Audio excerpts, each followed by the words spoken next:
em Aracaju, no bairro Luzia, tem sede própria. Nós disponibilizamos para aqueles criadores que buscam se associar a assessoria jurídica para eventuais necessidades. Temos também a participação de um veterinário para dar suporte técnico no tocante a manejo, sanidade dos animais. Aos cuidados, né? Isso. Essa associação ela surgiu de uma necessidade dos criadores em se organizar para ir de encontro a uma imposição que vem se implantando no país através dos ambientalistas. Essas pessoas que defendem o universo abolicionista animal, eles querem a todo custo acabar com as tradições do nosso país. E a vítima não é somente a ave combatente, o galo de briga, também a vaquejada, também a cavalgada. Hoje, participando do programa na Anchieta 105.9 com Pedro Rocha, eu toquei nesse assunto. Em revista na comunidade. Em revista na comunidade. O Conselho Federal de Medicina Veterinária, através de uma resolução, traz no artigo 5º um dos incisos proibindo que você exerça qualquer ação de coerção sobre o animal. Quando a gente vai desmistificar esse conceito bonito, o que está em prática é que você não pode mais montar em um cavalo, porque a vontade que se sobrepõe é a sua sobre o animal. Da mesma forma na vaquejada, você precisa estimular o animal.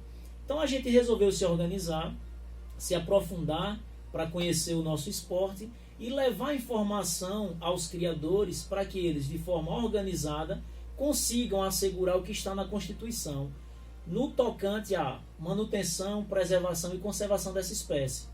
Por exemplo, a ave combatente hoje em Sergipe ela é assegurada pela Lei 8.657, uma lei que foi sancionada por unanimidade na Assembleia Legislativa do Estado, que teve como autor o deputado estadual Garibaldi Mendonça, e essa lei assegura que todo cidadão que cria esse animal deve ter assegurado em seu criatório, sem nenhum tipo de imposição dos órgãos de fiscalização e controle. Se esses animais, ainda que estejam em uma prática ilegal no momento, que é a briga em si, o combate, mas se os órgãos de fiscalização e controle chegarem em um espaço que chamam de rinha, mas a gente chama de espaço de seleção para reprodutores, porque a biologia deixa bem claro que se esses animais não combaterem entre si, a espécie deixa de existir. Porque só passando por esse processo de seleção é que você consegue perpetuar as características e as peculiaridades dos animais modernos o mais próximo possível dos seus ancestrais, que eram os galos selvagens, que existiam em predominância no Sudeste Asiático. Então, o que é que a gente trouxe como segurança jurídica para os criadores em Sergipe?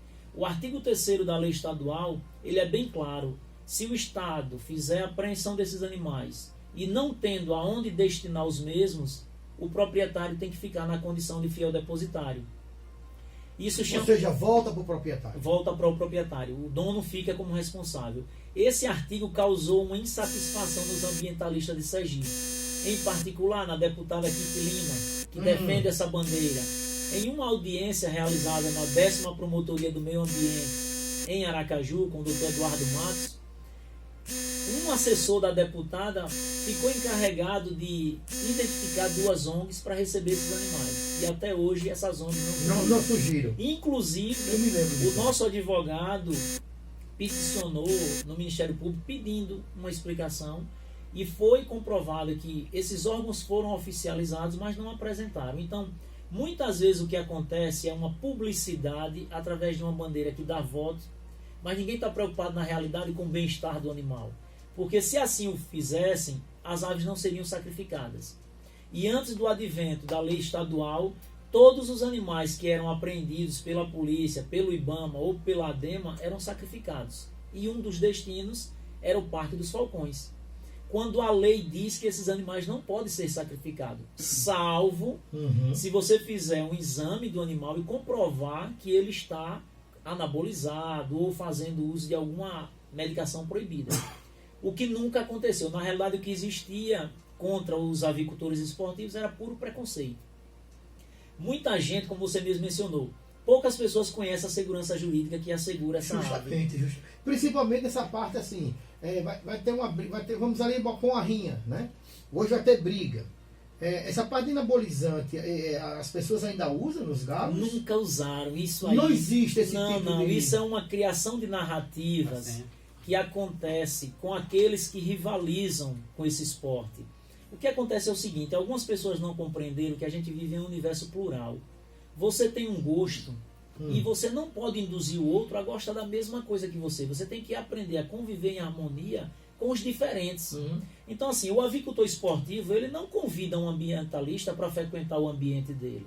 Ele pede apenas que seja respeitado. Porque o que é que a gente quer? Assegurar o que está na Constituição. Para a população de Frei Paulo, que nos ouve, pronto, do Agreste, aonde chegar a audiência dessa renomada emissora. O artigo 215 da Constituição Federal Brasileira assegura que é obrigação e responsabilidade do poder público proteger, disseminar e estimular toda e qualquer expressão cultural, independente. E no parágrafo 1º, o artigo 215, ele ainda é muito mais favorável ao criador, e o Constituinte foi bastante feliz que ele deixa lá um item que agrega a todos. É necessário a manutenção de toda e qualquer expressão cultural em nosso país, seja ela indígena ou afro-brasileira, e o Constituinte é muito feliz quando ele diz, e outras que façam parte do processo civilizatório nacional. Ainda que uma manifestação de Frei Paulo não esteja catalogada como uma expressão a nível de Estado, mas se ela é recorrente, ela é tradicional, ela existe aqui desde a fundação do município, não precisa de lei municipal para assegurar esse direito. Basta se ater ao parágrafo 1º do artigo 215, que diz que toda e qualquer expressão cultural que faça parte de um processo civilizatório. Então, o que é que acontece? A avicultura esportiva está dentro desse processo porque ela está no Brasil desde o processo de colonização. Esses animais chegaram nos navios como fonte de alimento e como entretenimento. Os marinheiros passavam meses em alto mar e uma das terapias para aqueles tripulantes era assistir os combates. Então, quando chegou no Brasil, tem uma informação na tese de doutorado do historiador de Santa Catarina, Misael Costa Correia, onde ele faz uma menção ao erudito militar espanhol Fernando Duro, que ele descreveu a reação de um nativo brasileiro quando recebeu uma ave combatente de presente de um marinheiro. Ou seja, aquele cidadão, quando entregou a ave ao índio, o índio se assustou, porque desconhecia. Então foi a partir daquele primeiro contato que esse animal se fez presente em nosso solo. Entrou aqui através dos portugueses e espanhóis e continua existindo até hoje, mesmo com toda essa pressão dos ambientalistas. Com essa questão jurídica, Luiz Roberto, que hoje existe em defesa das aviculturas esportivas, né? Que a gente pode... temos o UFC, que é entre humanos, temos o boxe, enfim... E tem as aviculturas esportivas, que é justamente os galos de briga de rinha. Nessa parte processual, o que é que eles pedem para uma rinha de galo? O que é que a rinha tem que oferecer de segurança, de estratégia para ver as competições, os campeonatos, enfim? Não, Leal Júnior, veja só. A prática do combate em si, no Brasil, ela ainda não está liberada. Não existe uma regulamentação. Mas pegando ensejo nessa sua pergunta, eu vou fazer uma analogia.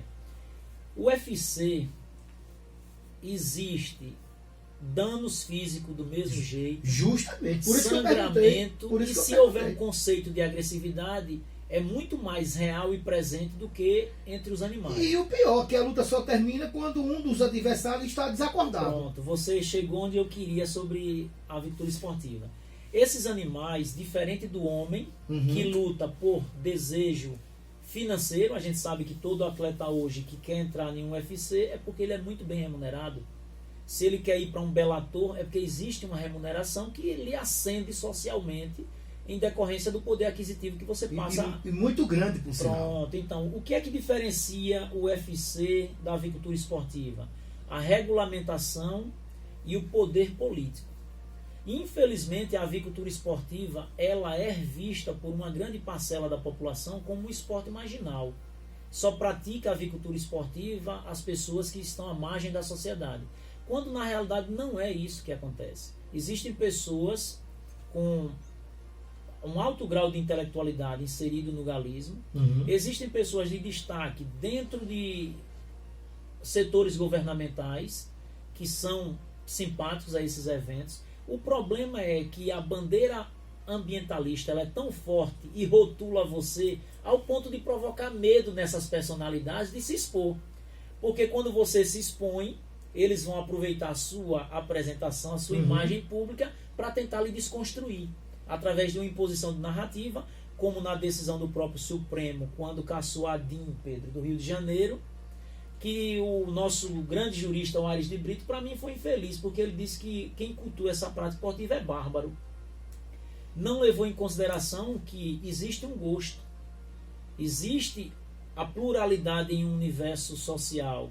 Você pode ser vegano, mas você não pode impor a mim que não gosta de uma carne vermelha, de um bifezinho. Você pode não tomar sua cerveja socialmente, mas você não pode impedir que eu não aprecie uma cerveja, um vinho. Ou seja, é na diversidade que se constrói o novo. Claro. Mas dentro do universo abolicionista, vegano, o que existe é uma imposição de narrativa. E esses animais, eles não competem por vontade do homem. Existe um estudo da Universidade Federal da Paraíba, através do Departamento de Neurofisiologia Comportamental, que diz que esses animais combatem por natureza. Existem vídeos, já é da nascença. Existem vídeos de pinto com 4 ou 5 dias de vida já brigando entre si. O instinto já traz isso. Então isso foi a ciência que veio para confirmar que não somos nós criadores que injetamos que produtos... faz eles violentos. Está no não. instinto da criação isso, deles. Isso, né? olha, eu respeito e queria muito um dia dialogar com quem entende do assunto. Um ecólogo, um biólogo, são profissionais que estudam sobre a vida animal. É diferente de pessoas que defendem uma bandeira por ideologia. Então, muitas vezes, essa pessoa que defende uma bandeira por ideologia, ela representa um partido. Então, ela não está preocupada em se aprofundar no debate para se chegar ao entendimento correto. Ela está em busca de autopromoção. Nesse momento, isso é bom, vou explorar. Porque o galismo, ele está assegurado tanto na Constituição como em várias outras leis. Por exemplo, o artigo 225 da Constituição Federal Brasileira, que trata do meio ambiente, no inciso 2º ele é bem claro, ele deixa lá que é necessário e é obrigação do poder público e da coletividade preservar o patrimônio genético. E esse animal, ele tem uma importância incomensurável para o nosso país. Hoje o Brasil é o primeiro país em exportação de aves comerciais. Houve um surto de gripe aviária no Brasil. E o que foi que aconteceu para que houvesse um melhoramento nas nossas granjas? Foram esses animais, em decorrência da sua rusticidade, da sua resistência diante de doenças parasitárias ou viroses, que foi fornecido o seu sangue para um melhoramento genético das aves comerciais, para que elas se tornassem mais resistentes a determinados vírus. A ave combatente, ela é um guerreiro por natureza. Existe uma passagem na história do general Temístocles, quando estava marchando da Grécia para combater Xerxes, o exército persa, ele visualizou 2 aves combatentes brigando. Então ele parou naquele momento para utilizar aquela imagem como um discurso motivacional para os seus guerreiros. Para os soldados. Foi o que ele disse. Observem esses 2 animais. Eles não brigam por religião, por esposa, pelo Estado, por dinheiro, por nada. Eles brigam por uma única finalidade: jamais se render ao seu oponente. Isso despertou nos guerreiros espartanos um sentimento de valentia que se assemelhava aos animais. E a história narra o que aconteceu com os 300. Leônidas conseguiu segurar o exército persa o suficiente para que houvesse uma mobilização na Grécia, para que o exército se reunisse e pudesse combater em pé de igualdade. Ou seja, esse animal ele está presente nas relações com os seres humanos há aproximadamente 5.000 anos. Existe um código indiano, que é chamado Código de Manu, que já trazia a regulamentação da prática esportiva com esse animal. E no Brasil, como eu mencionei com o Pedro Rocha no programa Em Revista Comunidade, hoje, o problema da avicultura esportiva no Brasil começa em 2004 com a prisão de Duda Mendonça. A partir daquele momento, o galismo começou a ser perseguido. Porque antes disso existiram alguns decretos, mas era uma lei que não pegava. Por que não pegava? Porque era um evento divulgado através de FMs, a própria televisão. Existe um documentário fantástico, quem puder assistir, sobre a cocheira Toulon, no Rio de Janeiro. Então, assim, era uma prática esportiva muito viva e real no seio da comunidade. Machado de Assis, em uma de suas obras, chega a comparar a avicultura esportiva como o Jockey Clube do pobre. Enquanto o rico participava das corridas de cavalos, né? Machado de Assis, Jockey Clube dos pobres. Por quê? Porque para ele, o galo combatente era o cavalo de corrida do pobre, por ser tão frequente no Rio de Janeiro. Na sexta-feira, Pedro, eu vou fazer um apanhado para mostrar para você a cronologia dos eventos esportivos no Brasil. E eu vou trazer os números de espaços de seleção, os decretos de proibições, para você ver o quanto era presente e quais eram as personalidades que praticavam esse esporte. Que acompanhavam. Chateaubriand era seguidor nato. Chateau, o rei do Brasil. Entendeu? Então, assim, por exemplo, Oswaldo Aranha. Então, grandes personalidades. Por isso que a lei surgia. Diplomata mais famoso da história do Brasil. A lei existia através de decretos, como, por exemplo, a 61, né, o decreto 54.645, de Jânio Quadros. Mas em 62... Era a rua mandar prender todo o galo de briga e o dono do galo também. Porque não gostava do cunhado. As coisas no Brasil acontecem assim. Eu tenho uma mágoa sua, então eu vou fazer por onde, através de uma rede de influência, lhe prejudicar. Eu hoje mencionei também no programa do Pedro Rocha. O decreto Juarez Távora, de 1934, ele não foi uma criação pensada pelo governo, pelo poder público. Foi uma imposição da União Internacional de Proteção dos Animais através do Afonso Vidal e do João Caiafa. Essas duas personalidades que representavam o universo ambientalista brasileiro elaborou o texto da lei e disse: aqui, ministro, sancione, para prejudicar. Então sempre foi assim e hoje não é diferente. E eu mencionei e repito, é necessário que todo criador sergipano e brasileiro tire a bunda da cadeira, saia da sua zona de conforto e se organize. Porque sem organização, o que está em xeque no Brasil não é só a avicultura esportiva, o galismo, é a vaquejada, é a cavalgada, porque o que os ambientalistas, principalmente aqueles de cunho vegano, desejam é emancipar o animal das relações humanas. Ou seja, é uma independência total. E para isso eles mergulham na corrente filosófica de três grandes intelectuais americanos: Tom Reagan, Peter Singer e Gary Francione. Esse é o mais radical. Esse é o que quer a emancipação total. Não é para usar animal como tração. Então o cara que é daqui de Frei Paulo, que tem uma roça, quer buscar uma carga de milho num burro, numa carroça, ele não pode fazer isso. Porque ele está explorando o animal. E botar uma junta de boi no arado. Não é mais permitido. Por quê? Porque você está se impondo. Aí, são essas pessoas que, através de ONGs, como por exemplo, existe uma articulação no Brasil muito forte entre o Instituto Abolicionista Animal e a UVB, que é a União dos Vereadores do Brasil. Esse instituto, o IAA, ele participa de diretrizes dentro da União dos Vereadores do Brasil, direcionando políticas públicas para serem implantadas. Eu vou trazer um dado, Pedro, para você. A Barra dos Coqueiros tentou aprovar um projeto de lei de cunho ambientalista para que o município criasse abrigos e locais de alimentação para os gatos de rua. Agora, você observa que tem gente na Barra dos Coqueiros que não tem um teto para morar.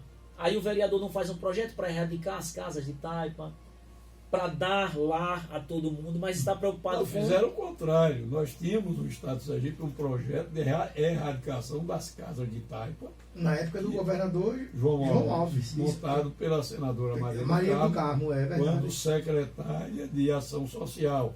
Isso. E depois saiu do governo. Inclusive eu pedi na época, encontrei com ele por acaso, meu amigo pessoal, Deus o tenha, já levou, o Marcelo Deda, pelo amor de Deus, não acabe esse projeto. É um projeto de cunho social, de uma relevância sem tamanho. Ele disse, não, nós não vamos acabar, mas acabaram. Acabaram do mesmo jeito. Simplesmente acabaram. O que a associação traz para os criadores hoje do Galo Moura, no Agreste, no Sertão e no Alto Sertão, Sérgio? Leal Júnior, veja só, a associação ela está em fase embrionária, né? Nós fundamos a associação, quero aqui dar os méritos ao primeiro presidente, que foi o César Singaninha, é um funcionário aposentado da Universidade Federal de Sergipe. Isso para mostrar que existe um grau de escolaridade bacana dentro da avicultura esportiva. Para quem vivencia para quem acredita, a avicultura esportiva. Para quem pensa que só existe pessoas desinformadas. Então veja, o que é que a associação oferece hoje ao criador? Todo aquele criador que é sócio, ele tem a assessoria jurídica, como eu mencionei, e do veterinário para fazer visitas. Então nós temos hoje uma portaria que é federal, que é a portaria de número 1998. É uma portaria que tem a autorização da CTBEA, que é a Comissão Técnica Permanente de Bem-Estar Animal do MAPA. É o órgão nacional que tem a incumbência de tratar de tudo tocante à vida animal. E essa comissão reconheceu esse manual Mura como uma prática de manejo que deve ser seguida em todo o país. Então o que é que a gente faz? É algo muito novo, poucos os criadores têm conhecimento, então a gente quer levar essa informação aos criatórios para que as pessoas vão se moldando a essa necessidade. Por exemplo, recentemente o Código Técnico Brasileiro sofreu algumas alterações. Nem todo mundo tem conhecimento. Às vezes vai ser todo mundo, 99,9%. Não tem conhecimento. Porque às vezes a lei no nosso país é assim, ela é colocada em vigor, mas ela não é educativa, né? Não se traz uma política de informação primeiro. Então, a associação está fazendo esse papel de quê? Uma entidade de classe que, na defesa dos criadores, está levando informação e garantindo a segurança jurídica. Existem leis que garantem o criar e preservar. Estamos tentando trabalhar através desses espaços que vocês nos concedem para informar a população que existe uma diferença entre criatório e rinha. Muitas vezes os órgãos de fiscalização e controle invadiam os criatórios achando que se tratava de espaço de rinha. Correto. E existe uma diferença muito grande. Então, assim, você pode ter o que eles chamam de tambor ou rodadel dentro do seu espaço de criação, porque é um espaço que é utilizado para exercitar suas aves. Esses animais, se você não trabalhar ele exercitando, ele entra em um pico de estresse e ele começa a se automutilar. Então ele se belisca, ele arranca a pena, ele fica agressivo, você passa próximo, ele quer lhe bater. Por quê? Porque é um animal que tem peculiaridades. Nasceu para isso, né? Briga sozinho. Justamente. E outra, Léo Júnior, para demonstrar ao povo que nos ouve de que tudo que a avicultura esportiva, através da associação, está pleiteando, está assegurado em lei.